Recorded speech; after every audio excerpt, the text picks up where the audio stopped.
हाय दोस्तों, welcome back to our YouTube channel. दोस्तों, आज मैं इस वीडियो में आप लोगों के साथ शेयर करने वाली हूँ कि हमें नेचर के साथ जुड़े रहना बहुत ज़्यादा ज़रूरी होता है। और ये क्यों होता है, स्पेशली अगर आप कोई स्पिरिचुअल जर्नी में हो या फिर ट्विन फ्लेम जर्नी में हो, तो फिर आपको हमेशा कहा जाता है कि नेचर के आसपास रहो, नेचर से जुड़े रहो, नेचर में टाइम स्पेंड करो।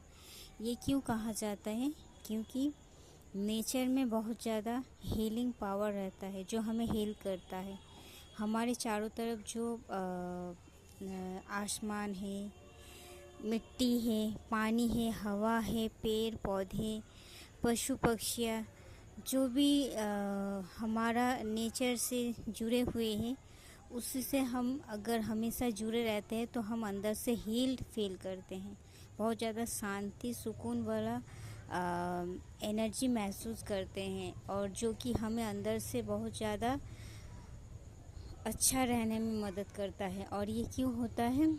क्योंकि इस नेचुरल चीज़ में हीलिंग पावर होता है। हर एक चीज़ में गॉड का उपस्थिति रहता है जो हमें हील कर देता है। उसे बस महसूस करने की ज़रूरत है, सच्चे मन से, खुले दिल से।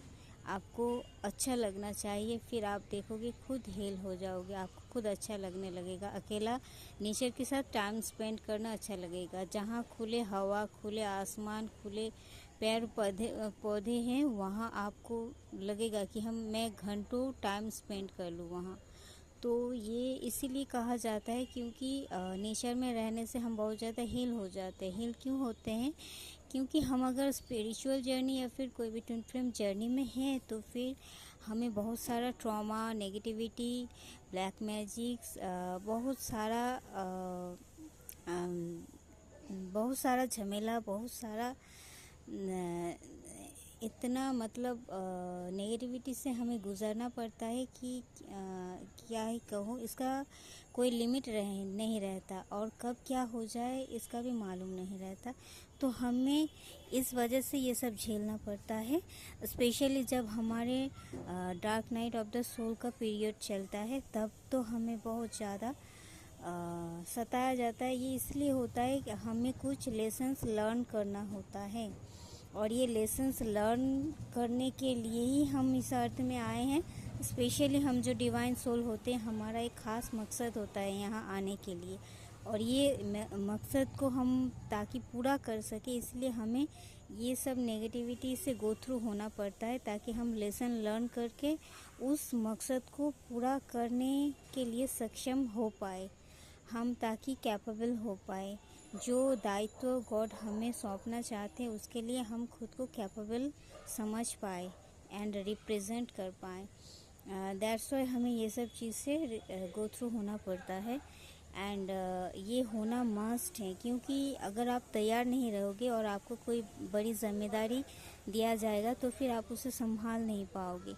तो पहले आपको जलाया जाता है, आपको पहले जला के, जैसे लोहे को जला के तो फिर एक शेप दिया जाता है, एक नया चीज़, कुछ महंगा चीज़ बनाया जाता है, वैसे ही आपको भी जला के पहले राख किया जाता है, फिर आपको एक शेप में लाया जाता है, जिसको रीबर्थ कहते हैं। तो ये सब प्रोसेसिंग में हमें गो थ्रू होना पड़ता है। इसके लिए बहुत ज़्यादा टाइम भी लगता है, एंड हम ये जो डिवाइन सोल है, हमें कोई नॉर्मल सोल समझ नहीं सकते। हमें बस हमारे स्पिरिट्स, हमारे गॉड से समझ सकते हैं, क्योंकि उनसे ही हमारा एनर्जी मैच होता है। दैट्स वाई हम इस अर्थ में सबके बीचों बीच रहते हुए भी हम अकेला ही महसूस कर पाते खुद को। सो हम किसी से शेयर भी नहीं कर पाते, तो इसलिए हमें बहुत सारा ट्रॉमा, जो नेगेटिविटी जो हम गो थ्रू करते हैं उससे, तो ये सब चीज़ को हमें खुद ही हील करना पड़ता है, एंड खुद से ही खड़ा होना पड़ता है, ताकि हील होने के बाद हम दूसरों को वही जो लेसन हम लर्न किए हैं, दूसरों को ये लेसन से बहुत सारा खुद का एक्सपीरियंस शेयर करके उन्हें भी अवेकन कर पाए, और वो उन लोगों को भी आगे बढ़ा पाए लाइफ में।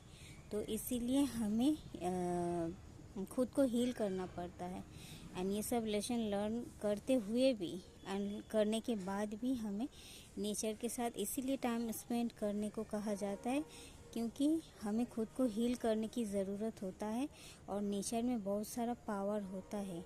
मेडिटेशन को छोड़कर भी मेडिटेशन में भी होता है हीलिंग, और मेडिटेशन को छोड़कर जो बाकी टाइम का आपका पास बचा हुआ रहता है, जो टाइम आप लॉन्ली स्पेंड करते हो, वही टाइम आपको नेचर के साथ स्पेंड करने को कहा जाता है, ताकि आपका लॉन्लीनेस हट जाए और आपको फील हो सके कि the whole universe is working out in your favour. पूरा विश्व ब्रह्मांड आपके साथ है, ये आप महसूस कर पाओ।